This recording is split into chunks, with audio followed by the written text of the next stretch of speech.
नमस्कार, फिर से मैं हाजिर हूँ अपनी अगली वीडियो के साथ जिसमें हम क्रिया विशेषण के ऊपर चर्चा करेंगे। अभी मैंने बताया पहली वीडियो में कि जो क्रिया शब्द है वो विकारी होते हैं, जो क्रिया है वो विकारी शब्द में आती है और अविकारी शब्द में क्या आता है? क्रिया विशेषण, संबंध बोधक, समुच्चय बोधक, विस्मयादि बोधक। और ये चारों ही हमारे पद परिचय में आवश्यक बातों में जानने योग्य बातें हैं। ठीक है, हमने संज्ञा, सर्वनाम, विशेषण, क्रिया के बारे में पढ़ा। उससे पहले मैं आपको आपके प्रश्नों के उत्तर दे देती हूँ। एक प्रश्न का उत्तर नहीं दूंगी, वह स्कूल जाएगी वाक्य भविष्य काल का कौन सा भेद आता है, क्योंकि अभी तक आप में से किसी ने मुझे कमेंट करके नहीं बताया है। रचना शब्द का अर्थ क्या है? रचना, रचित करना, अर्थात बनाना, किसी नई चीज का निर्माण करना। रचना शब्द का अर्थ है निर्माण करना। निर्माण किसी भी रूप में, कविता के रूप में, लेख के रूप में, किसी मूर्ति के रूप में, किसी वस्तु को आकार देने के रूप में। ठीक है, एक प्रश्न का उत्तर दे दिया। एक का भी जब तक आप कमेंट करके मुझे नहीं बताएंगे तब तक मैं आपको सही उत्तर नहीं दूंगी। सही उत्तर को जानने के लिए मेरी वीडियो में comment, like, share and subscribe, इन चारों को देखते रहिए। ठीक है, तो आज हम बात करते हैं क्रिया विशेषण पर। मैंने पहली वीडियो में आपको बताया था क्रिया की विशेषता बताने वाले शब्द क्या कहलाते हैं? क्रिया विशेषण कहलाते हैं। लेकिन यह भी बताया था कि शब्द दो प्रकार के होते हैं, विकारी और अविकारी। विकारी में हमने क्रिया के बारे में जाना और अविकारी में हम किसके बारे में जानेंगे? क्रिया विशेषण, समुच्चय बोधक, विस्मयादि बोधक और संबंध बोधक। ठीक है ना। लेकिन पहले आज हम जिस टॉपिक पर या विषय पर चर्चा करेंगे वो है क्रिया विशेषण। अगर इन दोनों को अलग अलग देखें तो क्रिया और विशेषण हमने किए हैं ना, अब इन दोनों को जोड़ना है, अर्थात क्रिया की जो विशेषता बताते हैं वो शब्द क्या कहलाते हैं? क्रिया विशेषण कहलाते हैं। जैसे उदाहरण दूं कि नहीं दूं? दे दूं? ठीक है। यह बहुत खाता है, यह खाता है। अब देखो, मैंने दो उदाहरण लिखे हैं, दोनों क्रिया से ही जुड़े हैं, लेकिन एक क्रिया है और एक क्रिया विशेषण है। यह खाता है, वह क्या कर रहा है? क्या करता है? खाता है। इतना पता है हमें क्रिया है, ये भी हमें पता है कि वो अकर्मक क्रिया है, लेकिन इसमें हमें ये नहीं पता लग रहा कि वो अकर्मक है या सकर्मक। कैसे पता लगा? वह खाता है क्या? हमें नहीं पता क्या खाता है, कैसा खाता है, कितना खाता है, तो यह क्या है? अकर्मक क्रिया। ठीक है, प्रश्न में नहीं आया। लेकिन वह खाता है पर कितना? बहुत। क्रिया की क्या विशेषता है? कि वह बहुत खाता है। क्रिया की विशेषता ये है क्रिया और ये है क्रिया की विशेषता, तो इसे हम क्या कहेंगे? क्रिया विशेषण। अर्थात क्रिया की विशेषता बताने वाले शब्द क्या कहलाते हैं? क्रिया विशेषण। समझ में आया? वह खाता है, खाना उसकी क्रिया है, लेकिन वह कितना खाता है? बहुत खाता है। मात्रा भी बता दी, कितना खाता है? बहुत खाता है। तो खाता है की विशेषता क्या होगी? बहुत। तो वो क्या हो गया? क्रिया विशेषण। इतना आपको समझ में आया होगा। बहुत आसान सा विषय है, बहुत आसान सा टॉपिक है। अब इसके भेद हैं चार। कौन कौन से? कालवाचक क्रिया विशेषण, रीतिवाचक क्रिया विशेषण, परिमाणवाचक क्रिया विशेषण। एक आप बता दो, मैं तो चारों के चारों ही बोल दूंगी, एक आप भी बता दो। रीतिवाचक, परिमाणवाचक, कालवाचक और स्थानवाचक। काल में समय, रीति में करने का तरीका। रीति में करने का तरीका, काल में समय, परिमाण में आप ये कह सकते हो नाप तोल, और स्थान में जगह। इन चारों भेद में इन चारों का वर्णन होगा, वो क्या है? क्रिया विशेषण। इन चारों भेद में इन चारों की विशेषता बताई जाएगी। देखो कैसे। पहले हम बात करते हैं कालवाचक। काल को वाचक से अलग कर दे तो क्या होगा? काल। काल यानी कि समय। ऐसे शब्द जिससे क्रिया के होने या करने के समय का बोध हो वो क्या कहलाता है? कालवाचक क्रिया विशेषण। ठीक है, जैसे मैं कल गया था, ठीक है, क्रिया थी जाना, उसका वो क्या कह रहा है? मैं कल गया था, पर गया कब? कल। अब एक और देख लेते हैं, मैं कल दिल्ली गया था। वह कहाँ गया था? दिल्ली। कब? कल। गया था क्रिया है, गया कहाँ था? वो स्थान है, स्थान पर कब गया था? कल। समय है। अब क्रिया की विशेषता समय के अनुसार पता लग रही है, तो वो क्या है? कालवाचक क्रिया विशेषण। समझ में आया आप सभी को?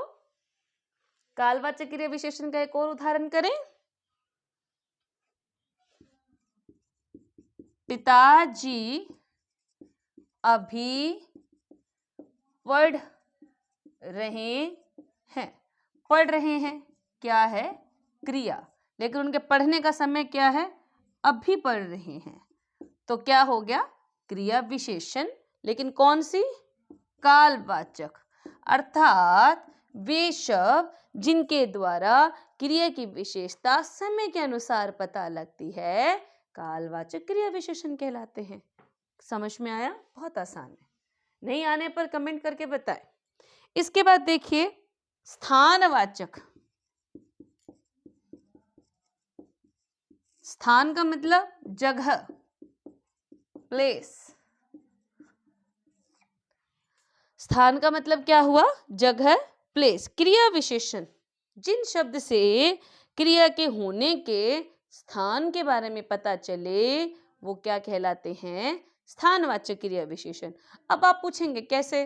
देखो आसान है, इसके भेद में कहाँ है? जहां स्थान होगा वही क्रिया की विशेषता होगी। कितना आसान है। आप लोग ऐसे कंफ्यूज हो जाते हो, ऐसे ही भटकते रहते हो, कहाँ ढूंढूं स्थानवाचक कहाँ?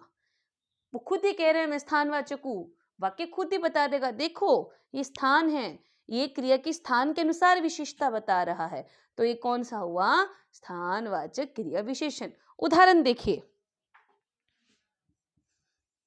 भिखारी मंदिर के सामने बैठा है। भिखारी क्या है? संज्ञा, ठीक है। बैठा है मतलब कहाँ? मंदिर की जगह, जगह है। अब मंदिर जगह है, जगह की विशेषता क्या है? सामने। अब वो क्या करा है? बैठा है। भिखारी संज्ञा है, संज्ञा के बैठने की जगह मंदिर है। मंदिर तो है, लेकिन मंदिर के कहाँ? पीछे की तरफ, आगे की तरफ, कहाँ? सामने। क्या करा है? बैठा है। बैठना है उसकी क्रिया, क्रिया की जगह ये रही, जगह की विशेषता ये रही। भिखारी बैठा है कहाँ? मंदिर के सामने, तो ये क्या हो गई? स्थानवाचक क्रिया विशेषण। क्यों? भिखारी डेली कहाँ बैठेगा? मंदिर के सामने। भिखारी कहाँ बैठा है? मंदिर के सामने, तो क्रिया की विशेषता क्या आ रही है? मंदिर के सामने। जगह क्या आ रही है? मंदिर के सामने, तो वो कौन सा हुआ? स्थानवाचक क्रिया विशेषण। समझ में आया बच्चे? बहुत अच्छे से समझ में आया है ना?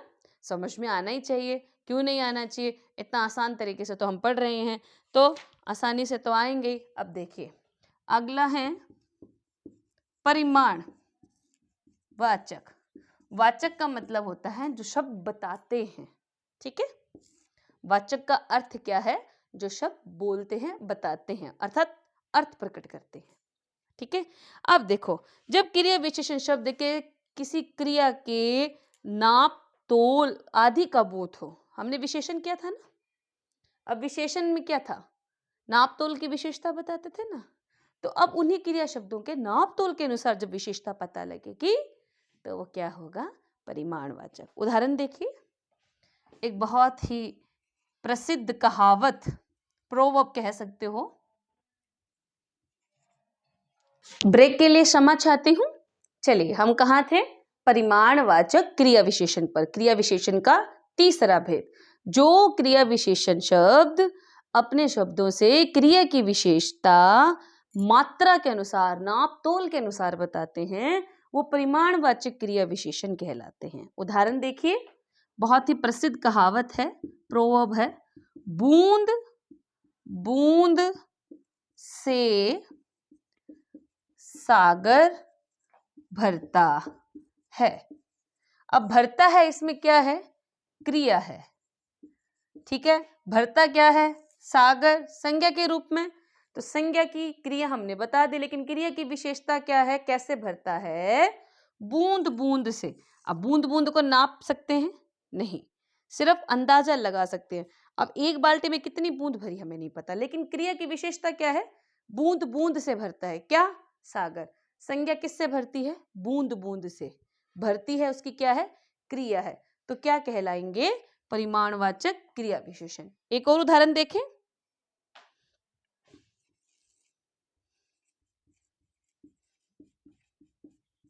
हरियाणा की जमीन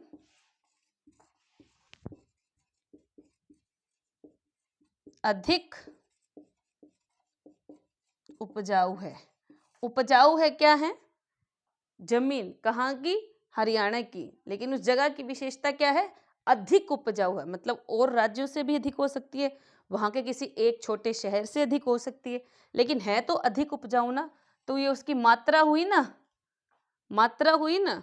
तो ये क्या कहलाएगा? परिमाणवाचक क्रिया विशेषण। ध्यान रखिएगा, परिमाणवाचक क्रिया विशेषण। अब अंतिम तो नहीं कहूंगी, लेकिन है, चौथा भेद है रीतिवाचक,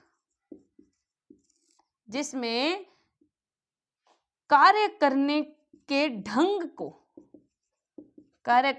ढंग को हम देखते हैं। जैसे मोहन धीरे धीरे चलता है। चलता है तो हमें पता ही है क्रिया है।